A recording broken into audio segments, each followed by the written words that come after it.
163. SMA Harapan Jaya. Aska yang berjalan di koridor sekolah sembari bermain ponselnya yang tidak tahu apa yang dikerjakannya. Sepertinya hanya melihat-lihat artikel atau men-scroll TikTok, hanya Aska yang tahu. "Kamu ini bagaimana sih, Rahel?" Suara seorang guru dari suatu ruangan terdengar membuat Aska menghentikan langkahnya.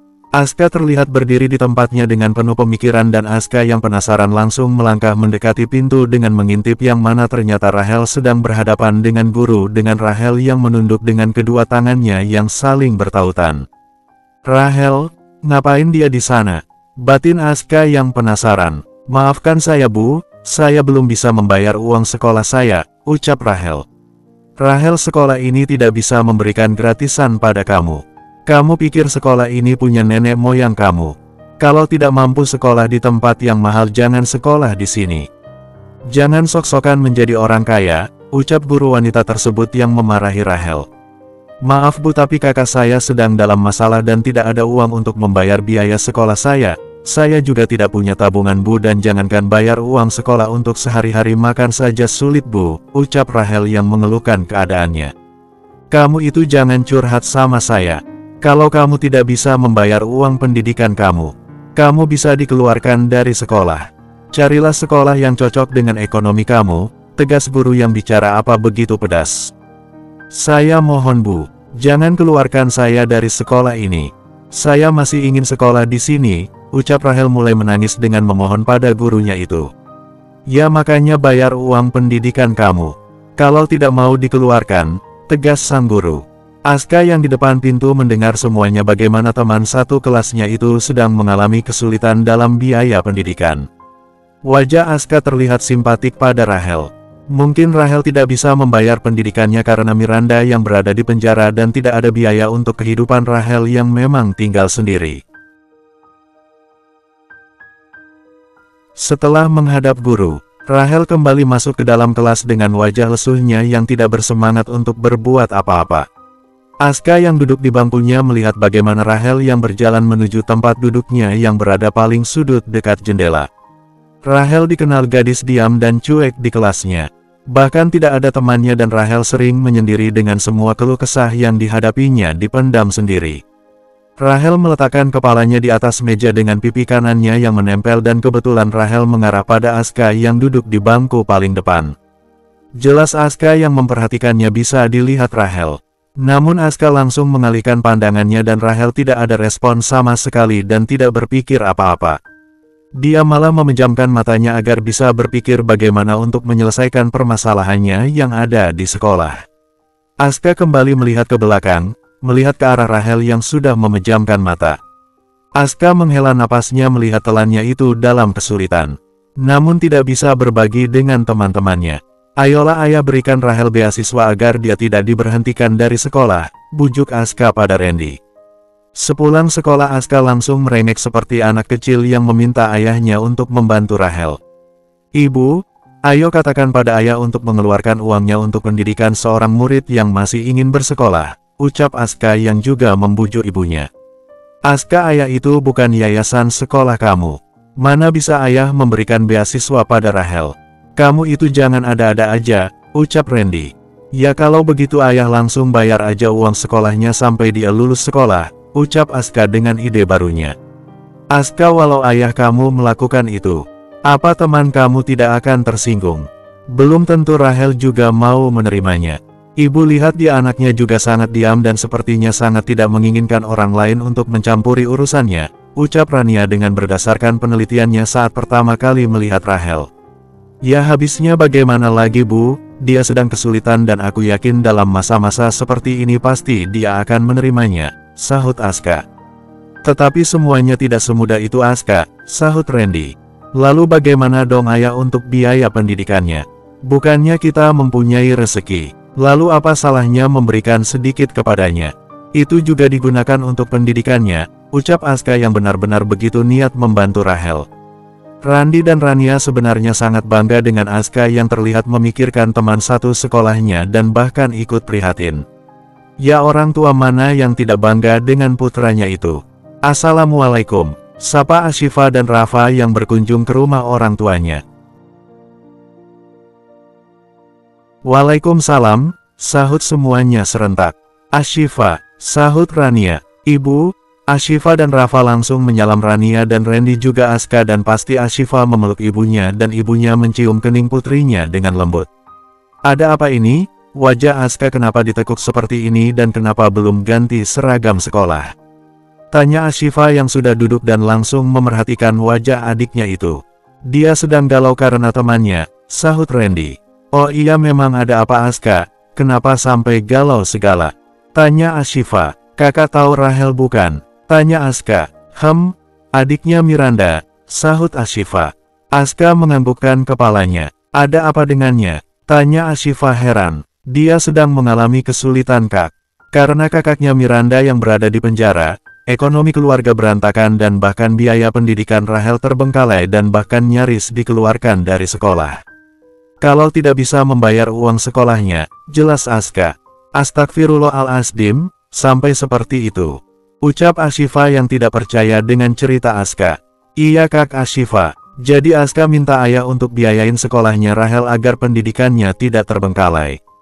Kasihan dia jika harus putus sekolah, ucap Aska dengan wajah senduhnya. Kak Ashifa, kakak juga bantulah Rahel, kan Rahel banyak membantu kita.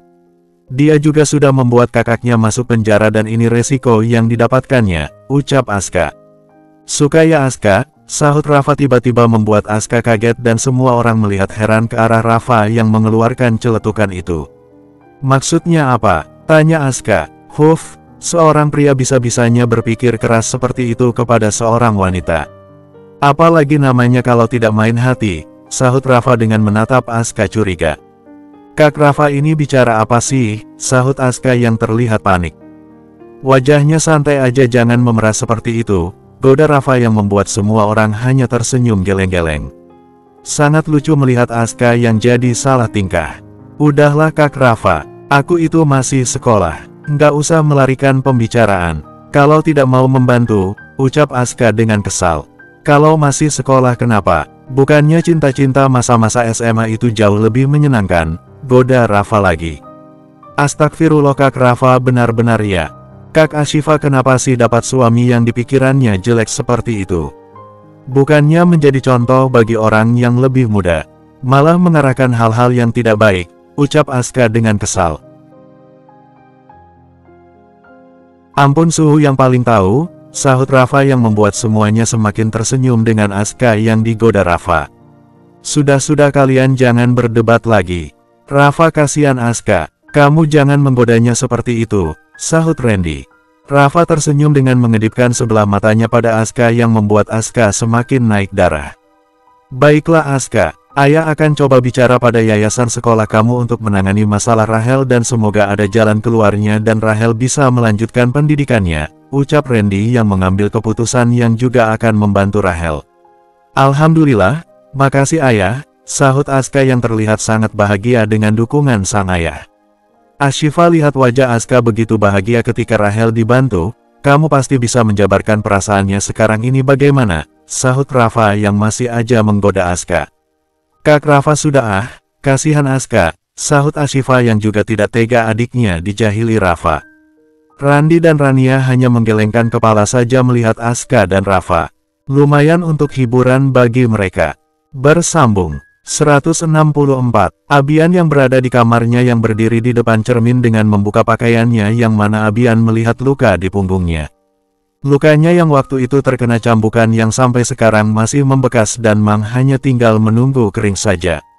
Namun untuk masih sakit pasti masih terasa sakit dan perih. Abian mengambil obat di atas meja mungkin saja obat untuk pengering lukanya dan Abian mengobati sendiri yang pasti kesulitan mengobatinya karena memang berada di punggungnya. Namun Abian berusaha untuk mengobatinya menggunakan tangannya. Biar aku bantu, sahut Z yang tiba-tiba datang dan ingin membantu Abian yang membuat Abian kaget. Apa yang kamu lakukan di sini? Sentak Abian yang menyingkirkan tangan Z dan Abian langsung memakai pakaiannya karena ada Z. Aku hanya ingin membantu, ucap Z. Tidak perlu, seharusnya kamu tidak masuk sembarangan ke dalam kamar orang. Z aku laki-laki dan kamu perempuan. Dan tidak pantas kamu masuk kamarku dan apalagi aku tidak memakai pakaian tadi, tegas Abian yang tampak marah dan membuat Ze menautkan alisnya mendengar pernyataan Abian. Apa maksud Kak Abian? Kita ini sudah menikah dan tidak ada yang salah dengan aku dan Kak Abian. Tidak salah jika aku melihat Kak Abian tanpa pakaian, sahut Ze. Pernikahan itu hanya status, namun kita berdua tidak hubungan apa-apa. Aku sama kamu sama-sama punya privasi masing-masing dan itu sebabnya aku tidak sekamar denganmu. Jadi kau jaga etika dan sopan santun yang tidak masuk sembarangan ke dalam kamar orang lain, tegas Abian yang membuat Ze benar-benar terkejut dengan kata-kata Rafa yang menurutnya benar-benar sangat keterlaluan. Bisa-bisanya Kak Abian membicarakan masalah sopan santun. Kak Abian, aku ini istrimu dan kau marah karena aku masuk kamarmu, ucap Ze yang merendahkan suaranya. Bagaimana aku tidak marah dengan kecerobohanmu?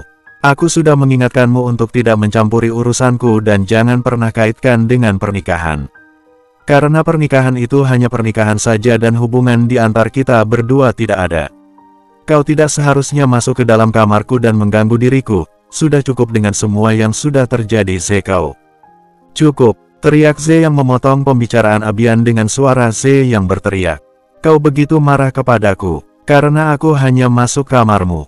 Kau yang membuatku datang ke rumah ini. Aku diam saat kau berbicara manis di depan keluargaku dan yakin jika aku tinggal bersamamu. Kau membuatku berada di rumah ini. Kau diam dengan kau membuatku berada di kamar lain. Aku pulang, tetapi kau menjemputku dan sekarang memarahiku hanya karena hal sepele. Kita pasangan halal, tetapi menurutku kita tidak halal. Sehingga harga dirimu hilang ketika aku melihat kau tanpa memakai baju. Abian, aku istrimu bukan Shira. Teriak Ze dengan suaranya yang menggelar dengan matanya yang berkaca-kaca yang sudah tidak tahan dengan perlakuan Abian kepadanya. Kenapa kau membawa-bawa namanya? Sahut Abian. Kau marah dengan hal sepele yang aku lakukan. Tapi kau membiarkan wanita lain datang ke rumah ini dan obat yang baru saja kau sentuh pemberian darinya bukan? Kau dengan bahagia menggunakannya. Kenapa tidak sekalian saja kau suruh dia mengobatimu? Wanita yang tidak tahu malu itu. Teriak Ze. Cukup Ze, bentak Abian dengan suara yang menggelegar, kau jangan menghina Shira di depanku. Dia tidak bersalah, dia wanita baik-baik dan kau tidak pantas menghinanya, ucap Abian yang bisa-bisanya membela wanita lain di depan istrinya dan istri mana yang tidak sakit hati mendengarnya. Pelak, Ze yang kehilangan kesabarannya. Langsung menpar Abian membuat Abian terkejut dengan Ze menamparnya. Kau bisa-bisanya mengatakan itu di depanku. Seakan kau menganggap aku wanita yang paling buruk. Apa karena dia memakai jilbab dan menurutmu sangat baik? Ucap Ze dengan suara rendahnya yang penuh penekanan. Perbaiki dirimu Ze, sahut Abian yang menanggapi amarah Ze dengan kata-kata itu. Kau bisa bandingkan kelakuanmu yang kurang ajar. Kau mengatakan dirimu seorang istri.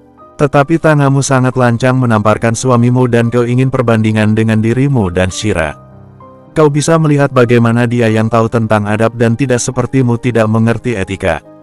Kau tidak pantas menghinanya. Kau seharusnya sadar jika dirinya masih memperhatikanku.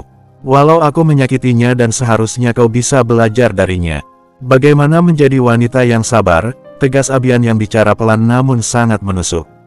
Bukannya Abian berhenti membandingkan dirinya dengan Shira, malah Abian semakin memuji Shira dan bahkan memperjelas jika Ze bukan wanita yang pantas untuk Abian. Sakit, lirik Ze dengan kata yang terisak. Kau benar-benar laki-laki sakit jiwa, kenapa tidak sekalian saja kau bawa wanita itu tinggal di rumah ini dan aku yang akan pergi, tegas Ze yang keluar dari kamar Abian. Malulah jika kau akan pulang ke rumah orang tuamu, ucap Abian membuat langkah Ze yang di depan pintu terhenti. Dewasalah sedikit, jangan apa-apa kau harus mengadu pada orang tuamu. Kau bukan anak kecil lagi. Jangan membuatku harus mengurus dirimu terus-menerus, ucap Abian yang membuat tangan Ze terkepal dengan posisi yang berat yang diberikan Abian kepadanya. Ze tidak sanggup lagi harus mendengarkan kata-kata Abian yang begitu kasar kepadanya dan Ze memilih untuk pergi dari kamar itu dengan berlari daripada mendapatkan luka yang semakin banyak. Abian memejamkan matanya dengan membuang napasnya perlahan ke depan yang berusaha untuk mengendalikan dirinya, meredakan emosinya yang menggebu-gebu karena Ze yang memasuki kamarnya. Drat-drat-drat, Ashifa yang tertidur di pelukan Rafa mendengar handphonenya berdering dan Ashifa langsung meraba nakas dan duduk untuk melihat panggilan masuk. Z, liri Ashifa heran dengan Z yang menelpon jam 1 malam. Saat Ashifa ingin mengangkatnya tiba-tiba panggilannya sudah berakhir dan Ashifa yang penasaran kenapa Z menelponnya menghubungi kembali. Namun tidak ada yang mengangkat sama sekali. Kenapa tidak diangkat? Batin Ashifa heran dan malah tiba-tiba khawatir dan Ashifa tidak menyerah dan terus menghubungi Z. "Sayang, ada apa?" tanya Rafa dengan suara seraknya yang melihat istrinya kebingungan. Z menelpon, tetapi tiba-tiba aku menelponnya kembali malah tidak diangkat, jawab Ashifa. "Sudahlah Z, paling iseng aja, ayo kamu tidur lagi," sahut Rafa yang tidak mau ambil pusing. Namun Ashifa tetap tidak bisa berpikir tenang. "Sayang, sudah, ayo tidur." Rafa menarik pinggang Ashifa dan membuat Ashifa kenali berbaring dan Rafa langsung memeluknya erat. Wajah Ashifa tetap menunjukkan rasa khawatir terhadap Z. Ternyata Z sekarang berada di kamarnya yang terduduk di sudut dengan memeluk tubuhnya dan ponselnya yang terletak di lantai. Dia menangis senggugukan dengan apa yang baru saja dirasakannya. Dia berniat ingin mencurahkan apa yang terjadi pada Ashifa. Makanya dia menelpon Ashifa. Namun tiba-tiba dia mengurungkan niatnya yang merasa tidak punya keberanian menceritakan masalah rumah tangganya dengan Abian dan perlakuan Abian yang begitu jahat kepadanya, bukan hanya sikap Abian yang dingin. Namun juga Abian sering membandingkan dirinya dengan Shira dan bahkan sering berkata kasar yang pasti sangat melukai hatinya dan pasti hal itu sangat sulit untuk diterima Z. Bersambung 165. Mentari pagi kembali tiba dengan hari yang begitu cerah yang seperti biasanya Ashifa akan membantunya suaminya untuk bersiap-siap yang seperti biasanya memakaikan dasi sang suami yang pasti Ashifa sudah semakin lancar memakaikan dasi suaminya. "Sayang, tadi malam kamu bilang Z menelpon." "Menelpon karena apa?" tanya Rafa yang mengingat istrinya yang mengangkat telepon adiknya kemarin. Ashifa juga tidak tahu Kak Rafa. Karena saat Ashifa menelpon tiba-tiba tidak diangkat lagi, jawab Ashifa. "Lalu kamu sudah hubungi kembali Z?" tanya Rafa. "Sudah Kak Rafa, setelah sholat subuh tadi." Tetapi Z tidak mengangkat. "Ya mungkin saja Z masih tidur," jawab Ashifa. "Ya sudah, kalau begitu, nanti ditelepon lagi," ucap Rafa. "Iya Kak," sahut Ashifa yang kembali memakaikan dasi suaminya sampai sudah selesai. "Sudah rapi," ucap Ashifa yang tersenyum lebar. "Makasih sayang," sahut Rafa. Ashifa menganggukkan kepalanya. "Ya sudah, kalau begitu aku berangkat kerja dulu," ucap Rafa pamit pada istrinya dengan Ashifa yang langsung mencium punggung tangan suaminya dan seperti biasa Rafa akan mencium wajah sang istri dari pipi kiri, kanan, kening dan juga mengecup bibir Ashifa. "Aku pamit ya," ucap Rafa. "Hati-hati Kak Rafa," ucap Ashifa. Rafa mengangguk dan langsung pergi. "Jangan lama pulangnya," teriak Ashifa saat Rafa membuka pintu. Rafa hanya menganggukkan kepalanya dan langsung pergi membuat Ashifa menghela napasnya. "Aku coba telepon Z lagi, aku takut dia kenapa-kenapa," ucap Ashifa yang kembali mengingat Z dan tidak akan puas bagi Ashifa jika tidak tahu apa masalah yang terjadi pada Z sampai Z menelpon malam-malam. Sementara Z yang keluar dari kamar yang menggunakan pakaian santai saja yang seperti biasa mau pergi ke kampus. Z menuruni anak tangga dan pasti yang ditemuinya adalah Abian yang sarapan seperti biasa yang sudah disiapkan asisten rumah tangga. Z tidak bicara sama sekali dan langsung pergi aja yang tidak memperdulikan ada Abian atau tidak di sana. Setelah melihat kepergian Z, Abian menoleh ke belakang mungkin merasa tumben. Jika Z hanya pergi dan tanpa bicara apa-apa yang mungkin Z sudah capek dan lebih baik pergi saja. 2 minggu berlalu. Semenjak menikah dengan Abian, Z sebenarnya tidak pernah fokus dengan kehidupannya. Bahkan pernikahannya dengan Abian hanya datar-datar saja dan bahkan mereka tidak pernah bicara sama sekali. Bisa dikatakan pernikahan mereka sudah lebih 1 bulan. Z bahkan tidak pernah disentuh, diajak bicara. Dan jangankan hal-hal seperti itu. Bahkan tersenyum sedikit pun kepada Z tidak pernah. Abian hanya diam dengan menunjukkan aura dinginnya yang seperti tidak menganggap Z ada di rumah itu. Apalagi mereka memang hanya tinggal berdua tanpa orang tua Abian. Jadi Abian mau suka-sukanya dan malah Z harus setiap hari mendapatkan sakit hati karena sering melihat Abian dan Shira bertemu. Namun Ze membiarkan saja dan tidak ingin ribut. Karena percuma ujung-ujungnya hanya dia yang akan sakit hati nanti. Jadi lebih baik diam tanpa protes, tanpa mengatakan apa-apa kepada keluarganya. Dua memendam sendiri masalah yang dihadapinya di sekolah. Seperti saat ini di mana Ze yang duduk di pinggir taman yang hanya melamun dengan banyaknya pemikiran di kepalanya dengan beberapa kali dia menghela napasnya dengan kasar seolah menumpahkan masalah yang dialaminya. Ze. Tiba-tiba terdengar suara yang membuat Ze kaget dan langsung mengangkat kepalanya melihat ke sampingnya siapa yang memanggilnya. "Kak Dedi," sahut Ze yang cukup terkejut melihat Dedi sepupu Ashifa. "Kamu ngapain di sini?" tanya Dedi. "Oh tidak, aku lagi sedang melihat-lihat aja orang lewat," jawab Ze tersenyum. "Banyak pikiran?" tanya Dedi. "Tidak juga," sahut Ze. "Oh iya, Kak Dedi sendiri ngapain di sini?" tanya Ze. "Tadi lagi nongkrong di sana. Abis pulang dari balapan," jawab Dedi yang duduk di sebelah Ze tanpa disuruh Ze untuk duduk. "Balapan motor," tebak Ze. "Iya," jawab Abian. "Kayaknya seru balapan motor," sahut Ze. "Ya sangat seru. Kamu tidak pernah menonton balapan?" tanya Dedi. Aku tidak pernah. Kayaknya seru ya," ucap Ze. "Sangat seru, kalau kamu mau dan tidak keberatan. Aku ada tiket VIP untuk balapan. Apa kamu mau?" tanya Dedi yang menawarkan pada Ze.